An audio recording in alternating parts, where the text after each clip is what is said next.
Hello all, എല്ലാവർക്കും പൾപിറ്റിന്റെ YouTube ചാനലിലേക്ക് സ്വാഗതം.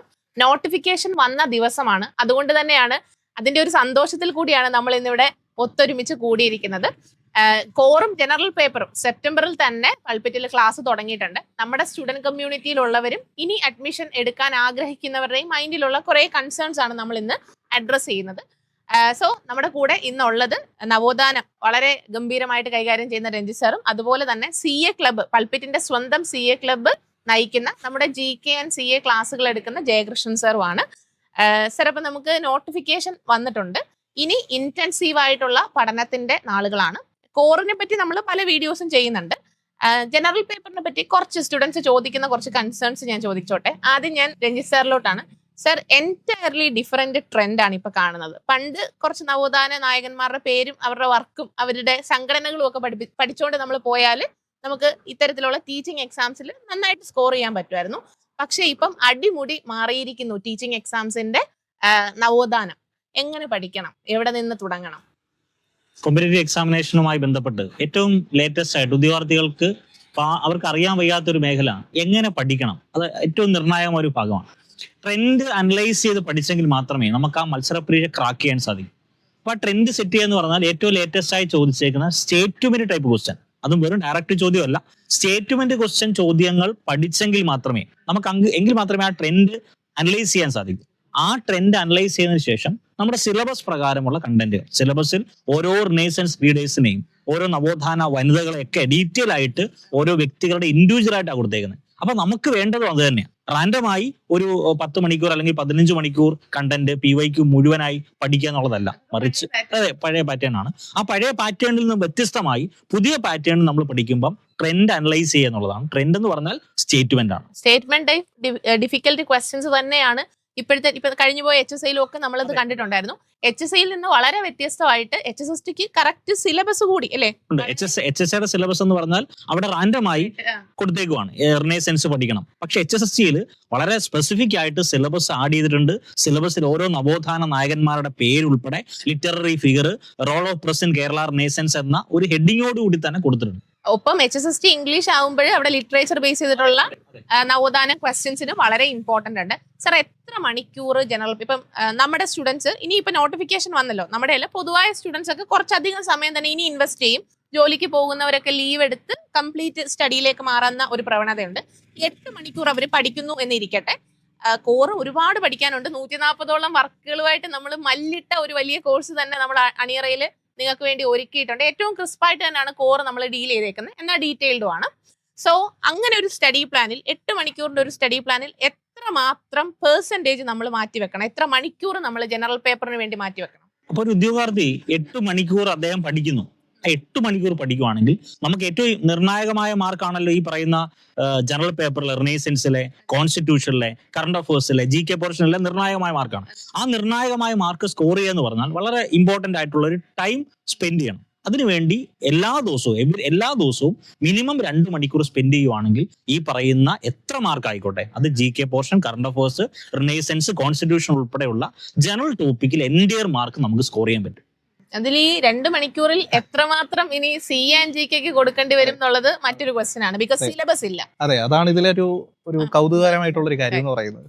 ബാക്കി എല്ലാത്തിനും സിലബസ് കൃത്യമായിട്ട് പറയുന്നുണ്ട്. പക്ഷെ നമ്മുടെ GK ആൻഡ് കറണ്ട് അഫേഴ്സിലോട്ട് വരുന്ന സമയത്ത് 5 മാർക്കിന് എവിടെ നിന്ന് വേണമെങ്കിലും ചോദിക്കാം. സ്കിപ്പ് ചെയ്യാൻ സാധ്യതയാണ് അല്ലേ സാർ? കുട്ടികൾ പലരും ചോദിക്കുന്നത് ഇത് എങ്ങനെ പഠിക്കും, എവിടെ നിന്ന് സ്റ്റാർട്ട് ചെയ്യും? ആക്ച്വലി ഇതൊരു ഈസി ആയ ഒരു സബ്ജക്ട് കൂടിയാണ്. നിങ്ങൾ കൃത്യമായിട്ട് അതൊരു സിസ്റ്റമാറ്റിക്കലി പഠിക്കുകയാണെങ്കിൽ ഇവിടെ നിന്ന് വരുന്ന ഏതൊരു ചോദ്യം നിങ്ങൾക്ക് ആൻസർ ചെയ്യാൻ കഴിയും. എന്നതിനുപരി നിങ്ങളുടെ റാങ്ക് നിശ്ചയിക്കുന്ന ഒരു ഏരിയ കൂടിയാണ് കറണ്ട് അഫയേഴ്സ്. അതായത് എങ്ങനെ പഠിക്കും എന്ന് ചോദിച്ചു കഴിഞ്ഞാൽ ഞാൻ എപ്പോഴും കുട്ടികളുടെ അടുത്ത് പറയുന്നത്, നിങ്ങൾ ആനുകാലിക പ്രസക്തി മനസ്സിലാക്കുന്നതിന് വേണ്ടി ഓരോ ചോദ്യങ്ങൾക്കും അതിൻ്റെതായ ആനുകാലിക പ്രസക്തി ഉണ്ട്. അത് കൃത്യമായി പത്രങ്ങൾ വായിക്കുക, ആദ്യഘട്ടം പത്രങ്ങൾ വായിക്കുക. പിന്നീട് നമ്മുടെ ക്ലാസ്സിലോട്ട് വരിക. ക്ലാസ്സിൽ ഇത് വളരെ വ്യക്തമായിട്ട് ഒരു ആനുകാലിക ചോദ്യം കിട്ടിക്കഴിഞ്ഞാൽ അതുമായി ബന്ധപ്പെട്ട് നിൽക്കുന്ന മറ്റു ക്വസ്റ്റ്യൻസുകൾ, GK ക്വസ്റ്റ്യൻസുകൾ കവർ ചെയ്താണ് നമ്മൾ ക്ലാസ്സുകളിൽ ഡിസ്കസ് ചെയ്തത്. സോ അവിടെ എത്ര മണിക്കൂർ പഠിക്കണം എന്ന് ചോദിച്ചു കഴിഞ്ഞാൽ 2 മണിക്കൂർ നമ്മൾ ഒരു ദിവസം ജനറൽ പേപ്പറിന് മാറ്റി വെക്കുമ്പോൾ അതിൽ 1/2 മണിക്കൂർ കറണ്ട് അഫേഴ്സിന് വേണ്ടി ദിവസവും മാറ്റി വെക്കുകയാണെങ്കിൽ അത് കൃത്യമായിട്ട് നമുക്ക് കവർ ചെയ്ത് കൊണ്ടുപോകാൻ പറ്റുന്നതായിരിക്കും. ഒരു അരമണിക്കൂർ കറണ്ട് അഫെയർ കൃത്യമായിട്ട് നോക്കുക. സാർ ഇനിയിപ്പോ നമുക്ക് നോട്ടിഫിക്കേഷൻ വന്നു കഴിഞ്ഞു, കുറച്ച് നാളുകളേ ഉള്ളൂ, പരീക്ഷയ്ക്ക് കുറച്ചൊരു 6 മാസം അങ്ങേയറ്റമാണ് നമ്മൾ പ്രതീക്ഷിക്കുന്നത്. സോ അങ്ങനെ വരുന്ന ഒരു കാലഘട്ടത്തിൽ, അല്ലെങ്കിൽ അങ്ങനെ വരുന്ന ഒരു, ഇപ്പം നമുക്ക് ഇനി ജനറലി നമ്മുടെ CA ക്ലബ് എന്തുമാത്രം അവരെ ഹെൽപ്പ് ചെയ്യും. ഇനി പുതിയതായിട്ട് പഠിക്കാൻ വരുന്ന സ്റ്റുഡൻസ് ഉണ്ട്, പുതിയതായിട്ട് പഠിക്കാൻ വരുന്നവർക്ക് ഇനി എത്ര നാളത്തെ കറണ്ട് അഫെയർ നമ്മൾ പഠിക്കണം, അങ്ങനെ ഒരു അവർക്കൊന്ന് എന്തൊക്കെയാണ് സാറിന് പ്രൈമറി അഡ്രസ് ചെയ്യാനുള്ളത്? നമ്മുടെ ഒരുപാട് സുഹൃത്തുക്കൾ, നമ്മുടെ കുട്ടികളൊക്കെ ചോദിക്കുന്നുണ്ട് എവിടെ മുതൽ സ്റ്റാർട്ട് ചെയ്യണം, എന്ന് മുതലുള്ള കറണ്ട് അഫയേഴ്സ് പഠിക്കണം. നമുക്കൊരു എക്സാം ഡേറ്റ് വന്നു കഴിഞ്ഞു, അതിന് മുന്നേ 1 മാസം മുന്നേ, അതിന് മുന്നേ ഉള്ള ഒരു 3 വർഷത്തെ കണ്ടന്റുകൾ, കൃത്യമായി പറഞ്ഞ 3 വർഷത്തെ കണ്ടന്റുകൾ നമുക്ക് പഠിക്കണം. അതിൽ ഏറ്റവും ഒടുവിലെ 1 വർഷത്തെ കണ്ടന്റുകൾ കുറച്ചുകൂടി ഹൈലൈറ്റഡ് ആയിട്ട് പഠിക്കുക എന്നതാണ് നിങ്ങൾ എടുക്കേണ്ട ഒരു സ്ട്രാറ്റജി എന്ന് പറയുന്നത്. അതായത് ഒരു എക്സാമ്പിൾ പറയുകയാണെങ്കിൽ, നമുക്കറിയാം ഓരോ വർഷവും നൊബേൽ പ്രൈസസുകൾ നൽകാറുണ്ട്. അതിൽ ഏറ്റവും ലേറ്റസ്റ്റ് ആയിട്ട് നൽകിയിരിക്കുന്ന നൊബേൽ പ്രൈസ് അതിന് ഡീറ്റെയിൽ ആയിട്ട് തന്നെ പഠിക്കുക. ബാക്കിയുള്ള പ്രീവിയസ് ആയിട്ടുള്ള ഇയറിലെ നൊബേൽ പ്രൈസസുകൾ ജസ്റ്റ് ഹൈലൈറ്റഡ് ആയിട്ടുള്ള കാര്യങ്ങൾ മാത്രം ഒന്ന് ഡിസ്കസ് ചെയ്ത് പഠിക്കുക. അതെ, അങ്ങനെ അങ്ങ് പഠിക്കുക. പിന്നീട് ഞാൻ പറഞ്ഞില്ല, 3 വർഷത്തെ കണ്ടന്റ് പഠിക്കുന്ന സമയത്ത് ഏറ്റവും ഒടുവിലെ 1 വർഷത്തെ കണ്ടന്റ് വളരെ ഡീറ്റെയിൽ ആയിട്ട് പഠിക്കാൻ ശ്രമിക്കുക. പിന്നീട് നമ്മുടെ ഈ കഴിഞ്ഞ ഒരു 5 വർഷത്തെ പ്രീവിയസ് ക്വസ്റ്റ്യൻസുകൾ എടുത്ത് അനാലിസിസ് ചെയ്യാൻ വേണ്ടി നിങ്ങൾ വിട്ടുപോകരുത്. കാര്യം ട്രെൻഡ് എന്താണോ അതിനനുസരിച്ച് പഠിക്കുക. കൂടുതൽ ഇമ്പോർട്ടൻസ് ഏത് ഏരിയയിൽ നിന്നാണ് അല്ലെങ്കിൽ ഏത് ടോപ്പിക്സിൽ നിന്നാണ് ചോദിക്കുന്നത് എന്ന് മനസ്സിലാക്കി ആ ഏരിയകൾ ആദ്യം കവർ ചെയ്ത് തീർക്കുക. അതിനുശേഷം ബാക്കിയുള്ള ഏരിയയിലോട്ട് പോവുക. അപ്പോൾ ഫോർ എക്സാമ്പിൾ നോക്കുകയാണെങ്കിൽ, കഴിഞ്ഞ ഒരു 5 വർഷത്തെ എക്സാംസുകൾക്കിടയിൽ കൂടുതലും ചോദിച്ച് കണ്ടുവരുന്ന ഒരു ടോപ്പിക്സ് എന്ന് പറയുന്നത് അവാർഡ്സിൽ നിന്നും ഒരുപാട് ചോദ്യങ്ങൾ, ലിറ്റററി അവാർഡ്സുകൾ, അതുപോലെ പത്മ അവാർഡ്സുകൾ, കേരള പുരസ്കാരങ്ങൾ, ഇങ്ങനെയുള്ള അവാർഡ്സുകളിൽ നിന്നും ധാരാളം ചോദ്യങ്ങൾ വരാറുണ്ട്. പിന്നീട് നോക്കുകയാണെങ്കിൽ ഈ സയൻസ് ആൻഡ് ടെക്നോളജി, നമ്മുടെ ISRO ISROയുമായി റിലേറ്റ് നിൽക്കുന്ന ചോദ്യങ്ങൾ സാധാരണയായിട്ട് എല്ലാ എക്സാംസുകളിലും ചോദിക്കാറുണ്ട്, പ്രത്യേകിച്ച് ടീച്ചിങ് എക്സാംസുകളിലും ചോദിക്കാറുണ്ട്. അതെ, ഒരു റാങ്ക് മേക്കിംഗ് ക്വസ്റ്റ്യൻ കൂടിയാണ്. അപ്പോയിന്റ്മെന്റുകൾ കൃത്യമായിട്ട് അപ്ഡേറ്റ് ചെയ്ത് പഠിക്കുക.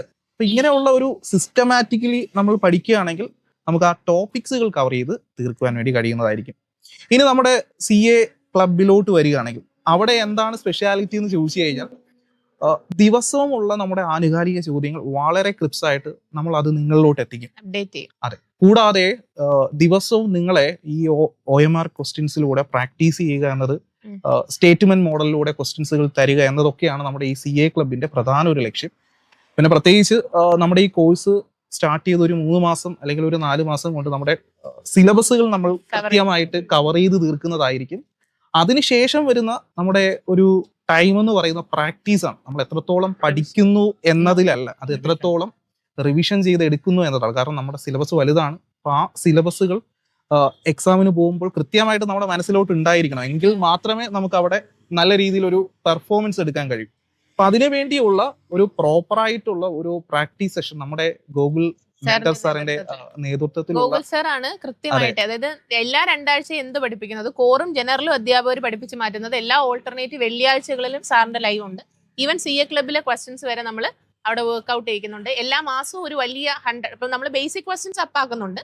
എല്ലാ ടോപ്പിക്കും കഴിയുമ്പോൾ ബേസിക് ക്വസ്റ്റ്യൻ അപ്പാക്കും. വളരെ ഡിഫിക്കൽട്ട് ആയിട്ടുള്ള 100 അനലിറ്റിക്കൽ ക്വസ്റ്റ്യൻ വരുന്ന മന്ത്ലി ഒരു എക്സാമും കൂടി നമ്മൾ എന്ത് ചെയ്യുന്നുണ്ട്, കൃത്യമായിട്ട് നടത്തുന്നുണ്ട്. അതെല്ലാം ഗൂഗിൾ സാറിന്റെ നേതൃത്വത്തിൽ നമ്മുടെ മെന്റർ സൈഡിൽ നിന്ന് നടക്കുന്ന കാര്യങ്ങളാണ്. അപ്പോൾ ഒരു ഉദ്യോഗാർത്ഥിക്ക് കൃത്യമായിട്ട് റെഗുലർ ആയി പഠിച്ചു മാറ്റാൻ, പഠിച്ച് റാങ്ക് ലിസ്റ്റിൽ വരാൻ, അത് റാങ്ക് ലിസ്റ്റിൽ ഏറ്റവും മുൻപിൽ വരാൻ എന്ത് ചെയ്യാൻ പറ്റും അത് നമ്മൾ ചെയ്യുന്നുണ്ട്. Especially WhatsApp community group, Telegram note sharing group, അങ്ങനെ ഒരു വലിയ രീതിയിലാണ് നമ്മളിത് ചെയ്യുന്നത്. പിന്നീട് രഞ്ജിത്ത് സാറിനോട് ഒരു ചോദ്യം, നവോത്ഥാനത്തിൽ നിന്ന് ഒരു ജനറൽ പേപ്പറിന്റെ ഒരു പൊതു അധ്യാപകൻ എന്നുള്ള രീതിയിലുള്ളൊരു വലിയ കുറെ നാളായിട്ട് സാർ വർക്ക് ചെയ്യുന്നുണ്ട്.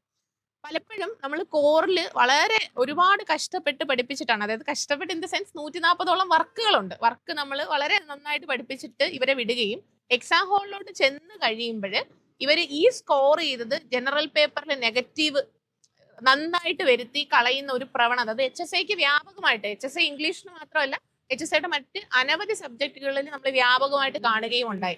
സാർ, ഈ ജനറൽ പേപ്പർ എങ്ങനെയാണ് കുറച്ചുകൂടി നെഗറ്റീവ് കുറച്ച് ഇവർക്ക് സ്ട്രാറ്റജിക് ആയിട്ട് എഴുതാൻ പറ്റുന്നത്, എങ്ങനെയാണ്? നമുക്ക് ഈ ജനറൽ പേപ്പറിൽ ഏറ്റവും ഇമ്പോർട്ടന്റ് പറഞ്ഞാൽ മാർക്ക് ഡിസ്ട്രിബ്യൂഷൻ വളരെ നിർണായകമാണ്.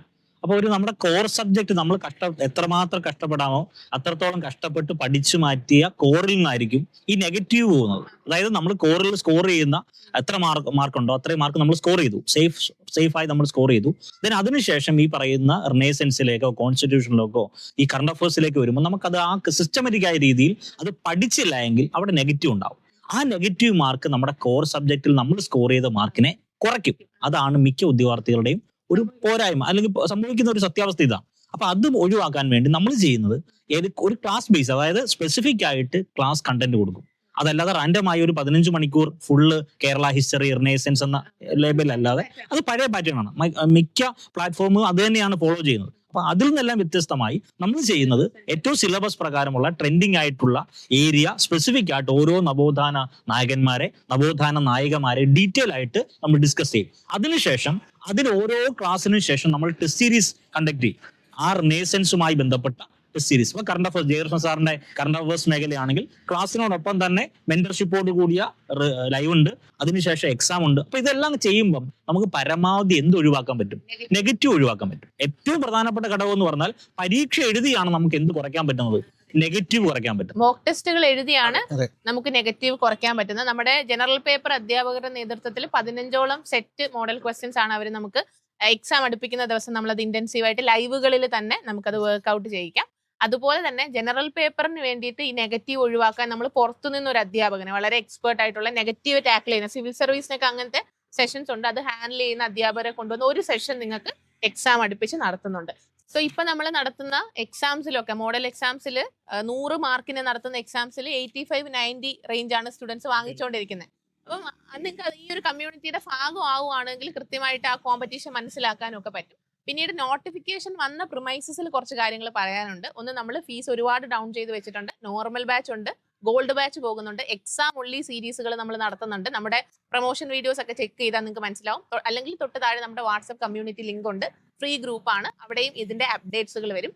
പിന്നെ വളരെയധികം സ്റ്റുഡൻസിനെ ബാധിക്കുന്ന ഒരു പ്രശ്നമാണ്, നിങ്ങൾ സെപ്റ്റംബറിൽ കോഴ്സ് തുടങ്ങി, ഇനി ഞങ്ങൾ വന്നാൽ മതിയോ, ഇനി നമ്മൾ വന്നാൽ മതിയോ, ഞങ്ങൾക്ക് സിലബസ് പഠിച്ചു മാറ്റാൻ പറ്റും തുടങ്ങി ഒട്ടനവധി പ്രശ്നങ്ങളാണ് ഇവരെ അഭിമുഖീകരിക്കുന്നത്. സോ അങ്ങനത്തെ ഉള്ളവരോടാണ് നമ്മൾ എക്സാം ഉള്ളി ബാച്ച് തുടങ്ങുന്നുണ്ട്. നിങ്ങൾക്ക് മേ ബി സ്റ്റഡി അവർ കുറച്ച് കൂടുതലായിരിക്കും, ഒരു 3-4 മണിക്കൂറൊക്കെ മേ ബി ഒരു ദിവസം നിങ്ങൾ ഇരിക്കേണ്ടി വരുമായിരിക്കും. പക്ഷേ A to Z വളരെ കൃത്യമായിട്ട് തന്നെ നമ്മൾ കൊണ്ടുപോകുന്ന നമ്മുടെ എല്ലാ അധ്യാപകരുടെയും ലൈവുകൾ നിങ്ങൾക്ക് ആദ്യം തൊട്ടേ കിട്ടും. നമ്മൾ എല്ലാ ടോപ്പിക്കും ഡീറ്റെയിൽ ആയിട്ട് കവർ ചെയ്യുന്നു. ടെസ്റ്റ് സീരീസ് ആദ്യം തൊട്ടേ നമ്മൾ റിപ്പീറ്റ് ചെയ്യുന്ന എക്സാം ഉള്ളി ബാച്ചും ഇപ്പൊ നമുക്ക് ആരംഭിച്ചിട്ടുണ്ട്. ഇനി മറ്റൊരു കാര്യം ചോദിക്കാനുള്ളത്, സർ, ഈ എലിമിനേഷൻ മെത്തേഡ് കേൾക്കുകയും എങ്ങും പ്രാക്ടീസ് ചെയ്യാത്തതുമായ ഒരു മെത്തേഡാണത്. എല്ലാവരുടെയും പ്രൊമോഷൻസിൽ നമ്മൾ കേൾക്കും, പക്ഷെ ആരും അത് എങ്ങനെയാണ് സർ എലിമിനേഷൻ മെത്തേഡ് നമ്മൾ യൂസ് ചെയ്യുന്നത്? അപ്പം പല കുട്ടികളും സ്റ്റേറ്റ്മെന്റ് മോഡൽ ക്വസ്റ്റ്യൻസിനെയാണ് ധാരാളമായിട്ട് പേടിക്കുന്നത്. സത്യം പറഞ്ഞാൽ നമുക്ക് അത്യാവശ്യം ഒരു നോളജ്, ഒരു ടോപ്പിക്സിനെ കുറിച്ച് അറിയാമെങ്കിൽ ഒരു എലിമിനേഷൻ ട്രിക്സ് ഉപയോഗിച്ച് കഴിഞ്ഞാൽ ഈസി ആയിട്ട് ക്രാക്ക് ചെയ്യാൻ കഴിയുന്ന ഒരു ക്വസ്റ്റ്യൻ കൂടിയാണ് ഈ സ്റ്റേറ്റ്മെന്റ് മോഡൽ ക്വസ്റ്റ്യൻസ് എന്ന് പറയുന്നത്.